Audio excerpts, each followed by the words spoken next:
Well, hello, everyone. I'm James Dobson, and you're listening to Family Talk, a listener-supported ministry.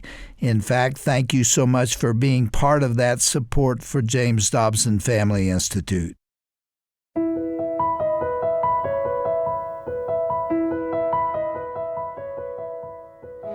Well, welcome back to Family Talk, the listener-supported broadcast division of the Dr. James Dobson Family Institute. I'm Roger Marsh. Whether you listen to Family Talk every day or you just came across the show for the first time, thanks so much for making us a part of your day. I'm so glad that you've joined us as we have a special and encouraging program for you today. It's the second half of a conversation featuring our co-host, Dr. Tim Clinton, and Brad Dacus, president and founder of a legal defense organization called Pacific Justice Institute. If you missed day one of their conversation, remember you can find it by going to drjamesdobson.org and selecting the Broadcast tab. Pacific Justice Institute, also called PJI, consistently fights for religious and civil liberty for churches, parents, and not-for-profit Christian groups. They have offices all across the country, and they work with hundreds of affiliate attorneys in defense of parental rights, religious freedom, and other civil liberties. And get this, their services are absolutely free. They are dedicated to providing their clients with the legal help that they need, free of charge. Now, before we get into the body of the program, let me tell you once again about our guest. Brad Dacus is the founder and president of Pacific Justice Institute. He earned his J.D. from the University of Texas School of Law and coordinated religious freedom and parental rights cases throughout the western states before founding Pacific Justice Institute in 1997. Brad can be heard weekly on the Dacus Report on more than 700 radio stations across the country and can be seen daily at hischannel.com. He's also appeared on multiple national outlets, including the CBS Evening News, CNN, and Fox News. Now, without any further ado, here once again is Dr. Tim Clinton and Brad Dacus on today's edition of Family Talk.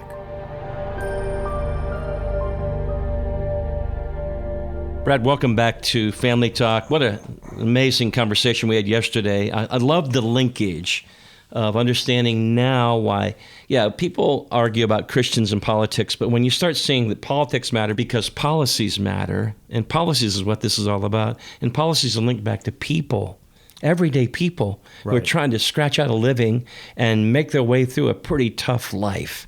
And man, are we up against it. But Brad, help us again with just kind of that 36,000-foot view of why Pacific Justice Institute again exists and who it exists for. Yeah, we at Pacific Justice Institute, we exist to defend religious freedom, parental rights, the sanctity of human life, and we're unique in that we don't just cherry-pick high-profile cases. We work hard to make sure that everyone gets help, that no one's left on the side of the road when it comes to these issues. And we do it all without charge. We pick up all the costs. We also have a huge footprint to be able to do that. We have more offices coast to coast than any other organization of our kind. 16 states. We have 20 offices and attorneys from Miami to Boston to Seattle to Southern Orange County and everywhere in between. And your services are free. Exactly. And we're also very broad in what we take on and what we handle. I know yesterday we mentioned, defending as far as child protective services and providing emergency counsel to parents who have social workers knocking on their door, threatening to take their kids, not knowing what to do, not knowing whether they should sign this document, which often is a surrendering of their rights. So we provide those with emergency assistance. When they call our main number and it's no longer working hours or it's on a weekend, there's a part of the message that says, if this is dealing with child protective services and you're in need of assistance, and this is an emergency, call this number. And that number is actually my personal cell number because this is my expertise among our team of attorneys. We also get involved, in addition to CPS, we also actually get involved and take on religious asylum cases. So, like, for example, a young girl comes to Christ. She lives in northern Nigeria. And she used to be Muslim. Her family's Muslim. Her family tells her, you either renounce your Christian faith and come back to Islam, or you will be killed. And the uncle is the one who does it. That's a part of the tradition, and a good part of Islam. So she flees to southern Nigeria and then gets a plane to the United States. Well, then we have to defend. She needs to be defended, or she's going to be sent back to Nigeria. Or the pastor in Bangladesh, the other co-pastor was already murdered after receiving a warning note from radical Islam. This other pastor then gets a note after the first one's killed. that this one has a wife and children, and his wife and kids are on the line as well. Yeah. He flees to Cambodia, then the United States, and we go to bat for him, and we protect him from being sent back to certain death.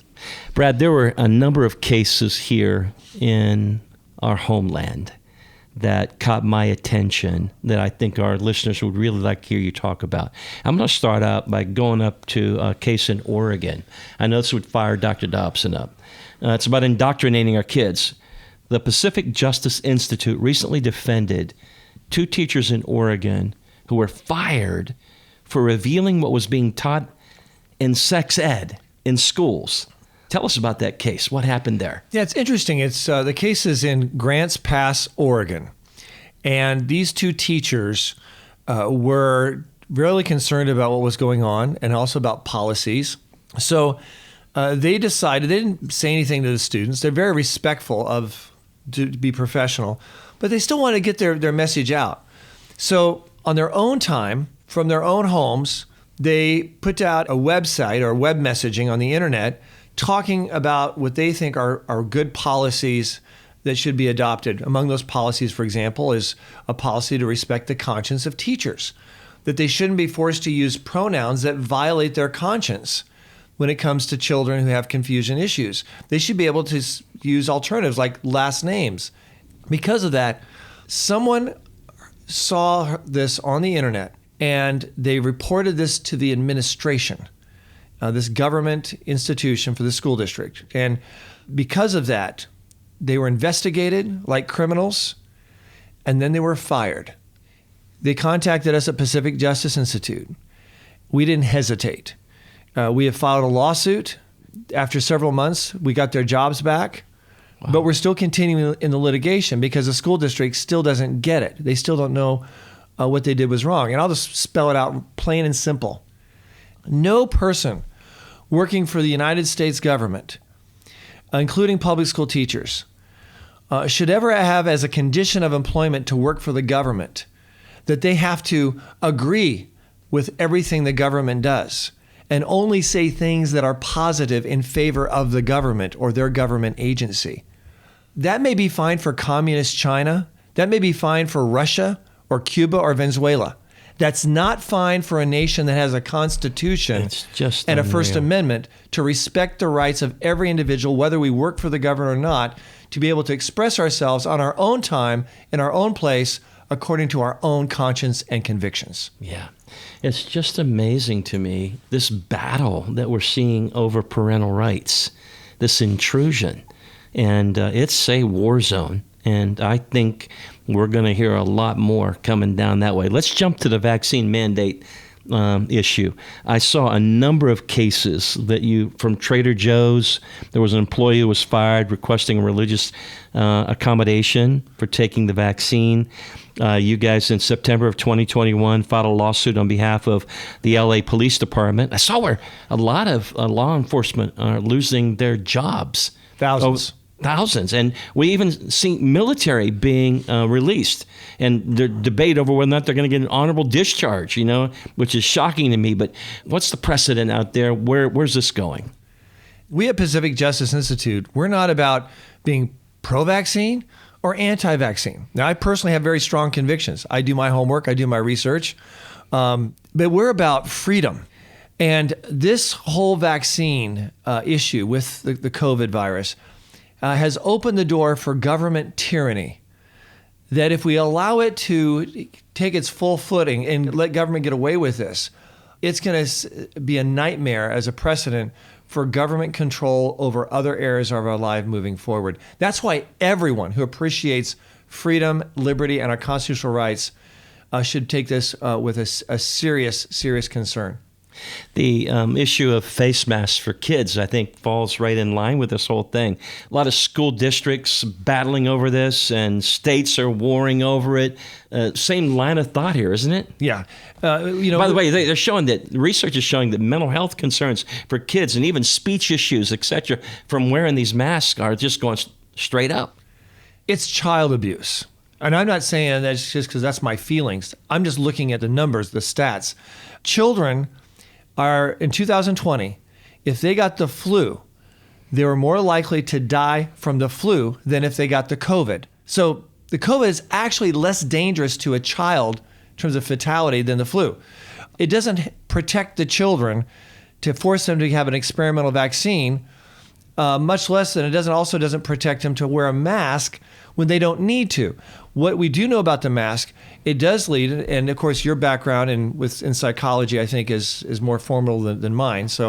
But the studies show that it does cause depression, a lack of healthy peer interaction, difficulty in terms of social skills, communication. But even more basic to that are the rights of parents. We had a case down in Miami where Governor DeSantis of Florida came out with a mandate saying parents have the final say whether their children have to wear a mask. Right. Well, then Palm Beach School District decided to ignore that and say, no, all these 11,000 plus parents who said they don't want their child wearing a mask, they have to wear a mask. Doesn't matter. They must wear a mask. And we at Pacific Justice Institute, we don't get angry over these things. We just take action. So we filed a lawsuit, and that school district has completely backpedaled. Those parents' rights are respected. But we still have other places like California, blue states, that are still being dogmatic about it as we speak. In some school districts where children are still having to wear a mask, little children, 5-year-olds having to wear a mask. We have a case matter down in San Diego. It was a preschool at a church. So it was a church ministry, preschool, 2-year-olds, 3-year-olds, 4-year-olds. That preschool says, we're going to let parents decide. These kids are not at risk. A public health officer comes in, shuts them down permanently. Wow. We have filed a lawsuit. Scary. We're representing them, and that's ongoing. But this is actually used as a pretext to target ministries, Christian daycare centers versus secular non-Christian daycare centers, which are not being challenged, even though many of them have the same policies of not requiring kids to wear masks. So it's actually being used as a pretext to actually attack ministries as well. Well, it gets interesting because go to the next level of this, and that is the cancel culture piece. That if you take a position and even state your position potentially online, you may get your account shut down, certainly censored, and it's happening. And people are saying, no, it's not. Yes, it is happening. And this censorship is real. Yeah, over 90% of all communications that take place via the internet. When our founding fathers came up with our First Amendment, it was to protect free speech in the public square. Well, the new public square is the internet. Those who control the internet control communications, which also controls who gets elected. It is the greatest threat of tyranny that our nation has faced, I believe, in our history, in terms of maintaining the integrity even of elections, much less the ability to communicate and express ourselves. So this is a huge challenge. It's not just a few people who've been taken off. I know countless numbers of pastors, ministries doing great work have been booted off because their messaging does not agree with the radical left. And your messaging doesn't have to be extreme to be taken off. Yeah, Brad, I mean, if I'm listening right now, I'm thinking, okay, well, hey, Brad, I want to hear your thoughts on what happened in Canada.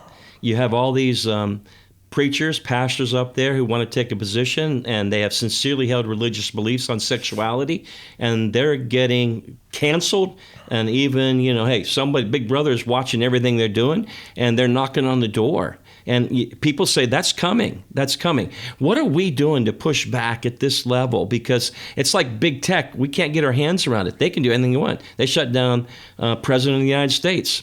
They make a decision on whether or not Putin is on or whoever else. You hear what I'm saying? One great thing about our history, and I give Teddy Roosevelt the credit here, is we've dealt with capitalistic tyranny before. Now, I'm not against capitalism. I'm for capitalism. But one of the flaws of capitalism can be monopolies. Well, when you have a monopoly of communications, that's what's and going thoughts on. And ideas, that's the worst kind of monopoly we can have.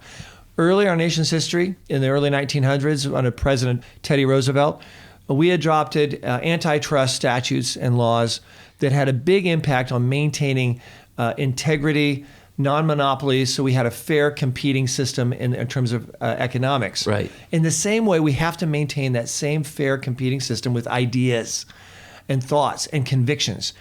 That is why I am very optimistic, especially after the midterm election and then in 2024, we're going to see the people in Congress and hopefully in the White House that will be adopting legislation to bring forth similar antitrust, if you will, reform. Yeah, because currently there's a loophole that they're getting through, right? Right. Initially, it was interesting.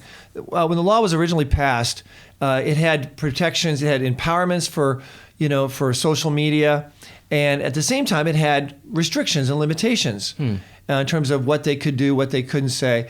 It was a nice balance, and that's how it was passed. But then the Supreme Court, they went ahead and looked at this, and they maintained the part that gives them this tremendous freedom and liberty in terms of excluding and saying things, but it took out the protective measures and ruling that those were against free speech. So we ended up with a monster giving a blank check of censorship and control over just a few individuals who control internet expression and thought. Yeah, at the end of the day, Brad, what we're talking about is just individual liberties. It's all about freedom. It's like, people joking and saying, hey, the mantra of the day is Braveheart's freedom, cry. But at the core, that's what we are talking about. And the intrusion and control and insanity this isn't about of the people, by the people, for the people. We're drifting here, and boy, we've got to get back to center. Yeah, along with communications, as we mentioned, earlier, is the workplace. I have never seen such an enormous purging of people of faith because of what they believe in the workplace. Not just the private sector, but even worse in the government sector. So we are extremely busy working on these cases. We have a professor, Eric Thompson, who was fired from Moreno Valley Community College. He was twice voted Faculty of the Year among his peers. He was fired because, as a sociology professor, he decided to promote critical thinking on the issue of marriage and same-sex marriage. And because he did that, he was fired by the Diversity Committee. Now, this is George Orwell, take two. The Diversity Committee said there's only one viewpoint you can mention in the classroom about marriage. And because you promoted critical thinking, you're fired.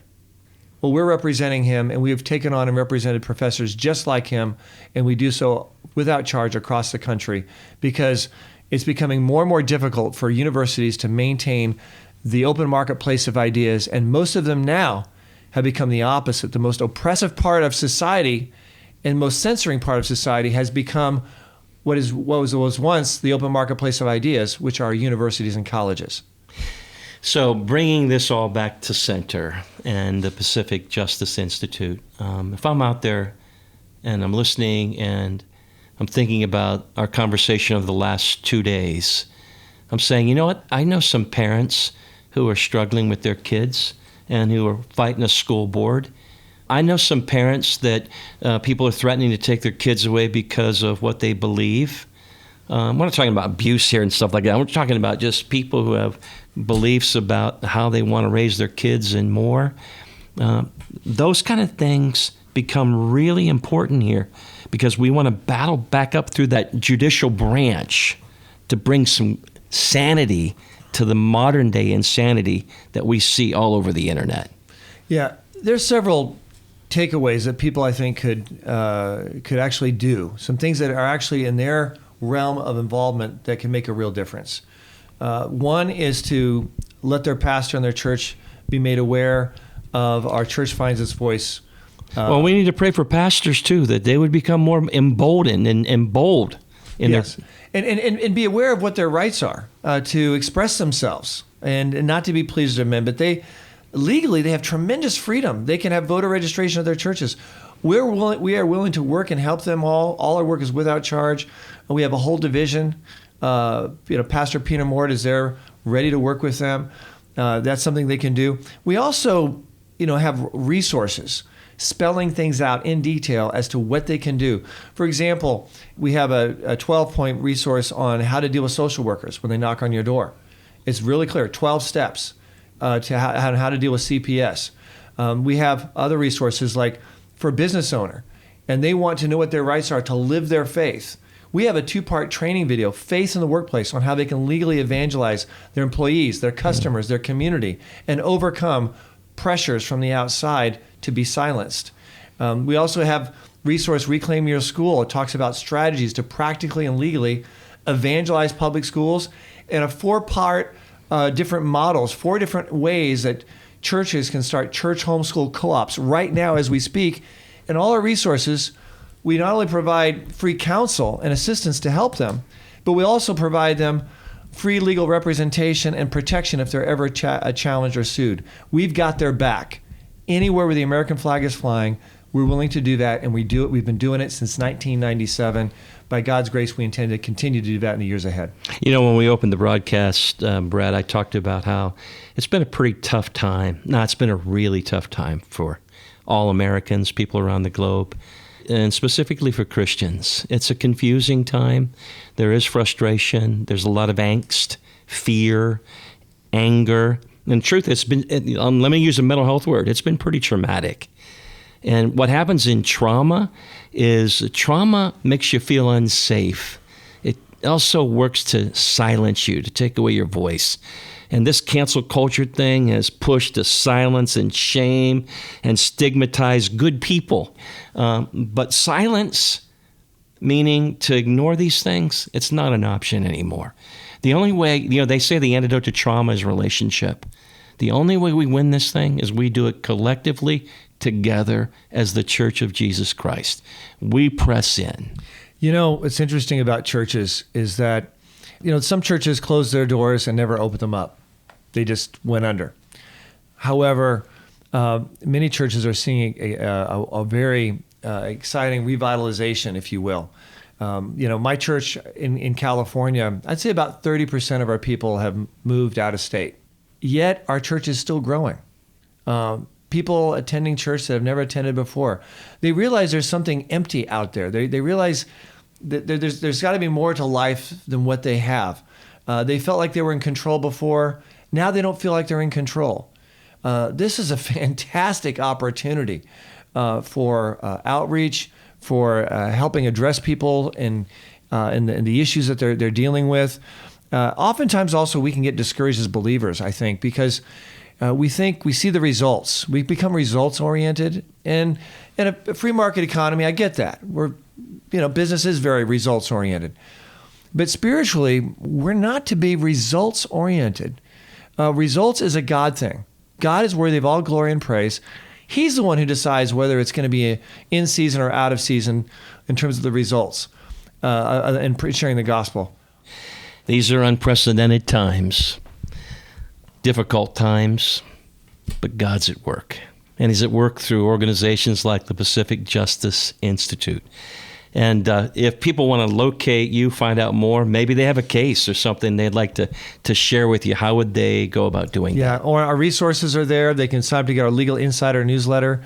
And also I guest preach at a lot of churches. If they want me to come and guest preach at their church, I'm preaching out of 2 Timothy chapter 3. Man, we got a lawyer in the pulpit. There we go. Miracles happen. But if they'd like any of that resource or information, or if we can ever help them, they should simply go to our website. It's pji.org. P for Pacific, J for Justice, I for Institute.org. pji.org. Our special guest again today has been Brad Dacus of the Pacific Justice Institute. Been a delightful couple of days together. Brad, thank you for joining us. And on behalf of Dr. Dobson, his wife Shirley, and the entire Family Talk team, Brad, we salute you and the great work that's being done at the Pacific Justice Institute, and pray that God would continue to use you, raise you up for such a time as this. Thank you.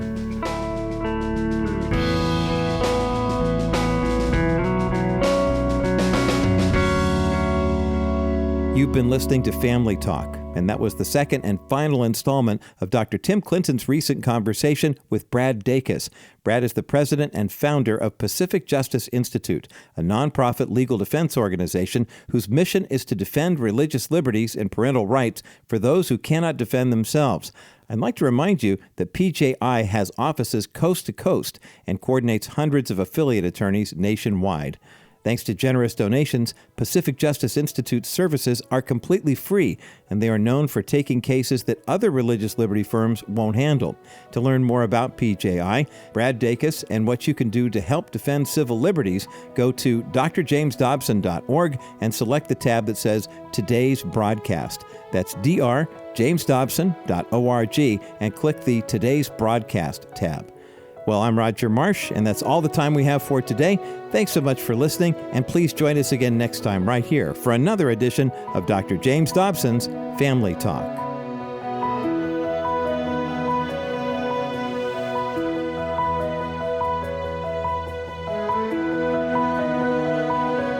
This has been a presentation of the Dr. James Dobson Family Institute.